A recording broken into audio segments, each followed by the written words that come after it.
Uriel, vamos começar falando da questão envolvendo o Oriente Médio. Tá um clima de tensão lá ainda, por conta principalmente dos últimos acontecimentos. O Irã já disse que não vai aceitar o apelo para não atacar Israel. Explica pra gente que tem um retrospecto, tem algo a mais ali por trás para o Irã não aceitar esse não ataque, é um revide quase, né? Traz pra gente o retrospecto e o que pode acontecer daqui pra frente. Então, só para contextualizar quem não acompanha muito de perto sobre o que está Isso. acontecendo lá no Oriente Médio agora. Faz algumas semanas, alguns dias, que o Israel, que está em guerra com o grupo terrorista do Hamas, e o Irã, que é um país ali da região que é inimigo de Israel, ele apoia alguns grupos terroristas, ou alguns proxies também, grupos radicais. Um desses grupos é o Hamas. Israel tomou uma atitude alguns dias que foi de matar. Israel não assume isso, mas Israel matou um líder do Hamas, que era o Haniyeh, na capital do Irã. O Irã não gostou disso e tem desde então prometido retaliar o ataque a Israel, porque é algo que o país já fez. Então, historicamente, os dois países são brigados, porém, em abril de 2024, os dois países eles entraram em conflito direto pela primeira vez. O contexto era diferente. Naquele contexto, Israel tinha feito um ataque contra um comandante iraniano perto, ali em uma embaixada iraniana em outro país da região, que era a Síria. Então, naquele momento, como que o Irã agiu? Ele enviou cerca de 300 drones e mísseis contra Israel. Foi um ataque meio calculado, né? Naquele momento, para intimidar Israel, que Israel não fizesse não tivesse mais esse tipo de atitude. Não adiantou, porque tanto é que Israel agora fez esse ataque contra o Hamas na capital iraniana. O Irã se sentiu violado, ele sentiu que teve a sua integridade territorial violada e agora está prometendo retaliação. Só que o que acontece? A retaliação agora, como aquela lá de abril ela não adiantou, né? Aquela dissuasão, ou seja, a intimidação contra Israel não adiantou, o Irã hoje se vê obrigado a fazer uma retaliação um pouco mais forte para voltar para tentar impor essa dissuasão novamente, ou seja, essa intimidação contra Israel. E é muito provável que o Irã conte também com outros grupos da região, que no caso é o Hezbollah, ali um desses grupos que é ali perto do Líbano, na fronteira com Israel, que é muito maior, muito mais poderoso que o Hamas e teria capacidade de atingir Israel de uma maneira bastante diferente. Isso deve acontecer a qualquer momento, em questão de horas ou até mesmo de dias. O Ocidente tem tentado convencer o Irã que não faça isso, então Estados Unidos com Alemanha, Reino Unido, Itália tem pedido para o Irã não fazer isso, mas ele diz que esses pedidos não vão adiantar, que ele vai fazer isso e que a única coisa que talvez pudesse atrasar esse ataque seria um cessar-fogo, mas atrasar não significa cancelar, isso apenas adiaria aí em alguns dias talvez. Olha, a gente tem até algo a mais aqui para você analisar, que é que o secretário de Estado norte-americano Antony Blinken, que iria lá para Israel nesta terça-feira, cancelou essa viagem, mas ele aprovou ali cerca de 20 bilhões de dólares em vendas para israelenses de caças e também de munições para tanque. Há alguma... há algo controverso nesse posicionamento? Como é que você enxerga essa postura dos Estados Unidos? O próprio posicionamento dos Estados Unidos desde o começo dessa guerra é bastante controverso. Isso porque, ao mesmo tempo que o país pede que Israel tome um pouco mais de cuidado naqueles ataques em Gaza, ou seja, não por conta do Hamas. O Hamas, os Estados Unidos classifica como um grupo terrorista, mas por conta dos civis. E até agora foram 40 mil pessoas mortas e a maior parte delas são civis, então são mulheres, são crianças, porque Israel não tem tomado os devidos cuidados, não tem levado em conta tanto a distinção, ou seja, essa separação entre uma pessoa e outra. Muitas vezes o país, para atingir os seus objetivos militares, acaba sacrificando pessoas inocentes, e o país também ele não tem não tem levado em conta um outro princípio internacional muito importante, que é a proporcionalidade, que é você não usar força além do necessário.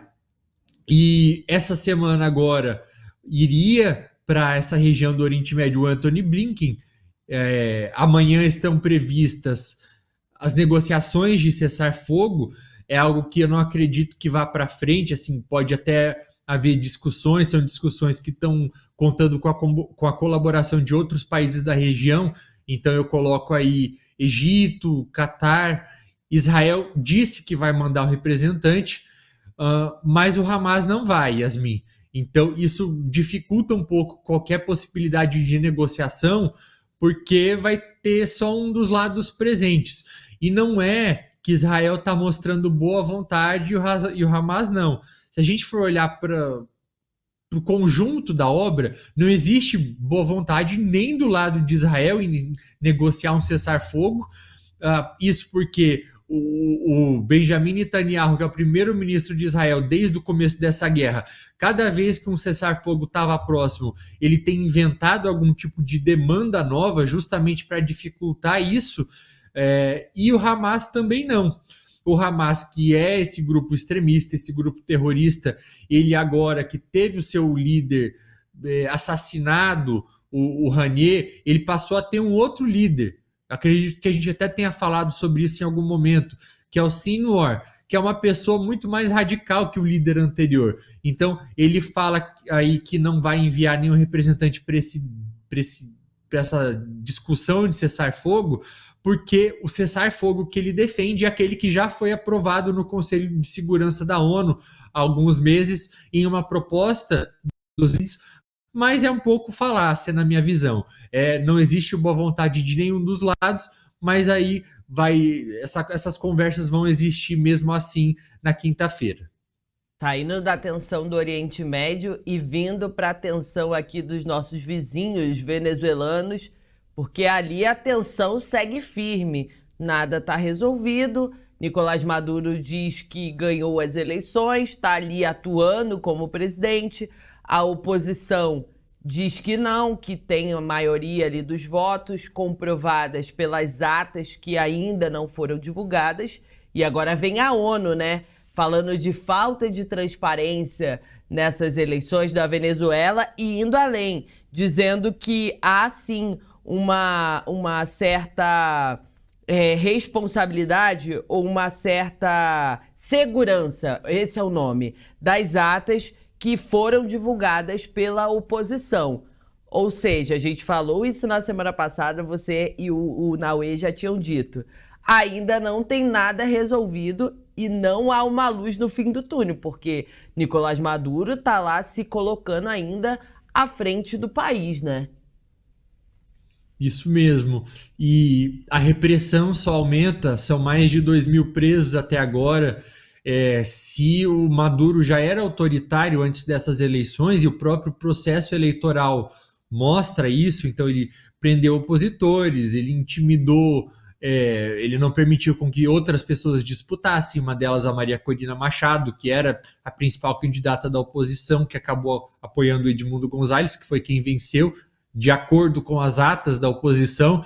Essas atas, a legitimidade, a veracidade delas, ela não vem apenas da ONU agora, isso já vinha acontecendo por meio de outras instituições internacionais, como é o caso do Carter Center, que é uma instituição norte-americana que estava presente observando essas eleições. O diagnóstico do Carter Center, ele foi de que, de fato, as eleições elas não podem ser consideradas justas ou até mesmo transparentes.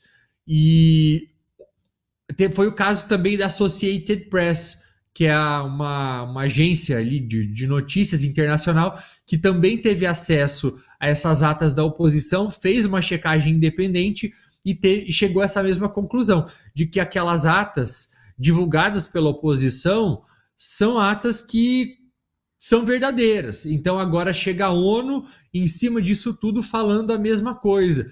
E é importante a gente mencionar também que não são atas fabricadas pela oposição, são atas que foram obtidas pela oposição da seguinte maneira: durante muitos meses, os candidatos de oposição já sabiam que o Maduro ele tomaria algum tipo de atitude para dificultar o processo eleitoral, porque ele não gostaria de perder, ele não quer largar o poder, porque se ele não tiver mais lá na presidência do país, ele pode ser punido por aqueles crimes que ele cometeu. São muitos crimes, indícios de violações de pelo menos, mínimo, 43 mil pessoas, violações de direitos humanos. Então ele não tem incentivos para sair. O que a oposição fez? Foi lá, treinou cerca de 90 mil pessoas para que no dia da votação, essas pessoas elas esperassem até o fim do fechamento das urnas e pedissem a impressão dessas atas, porque pela legislação venezuelana, todo cidadão que quisesse poderia ter ali aquele comprovante de urna que era impresso, não era um comprovante que falava quem votou, em qual pessoa, não, nada disso. É apenas é como se fosse aqui o boletim de urna brasileiro, né? Que é um papelzinho que sai no final do dia, que fala quantos votos cada candidato teve ao longo do dia. Então, é basicamente isso que a oposição conseguiu juntar, mais de 80% desses comprovantes, e com base nisso, esses comprovantes foram publicados pelas pessoas mesmo ali, mas é algo que dá para se verificar, porque tem vários dispositivos de segurança, QR Code, em um site independente. Então, a oposição ela tem essas provas de que venceu com pelo menos, se eu não me engano, 60% ou 70% dos votos.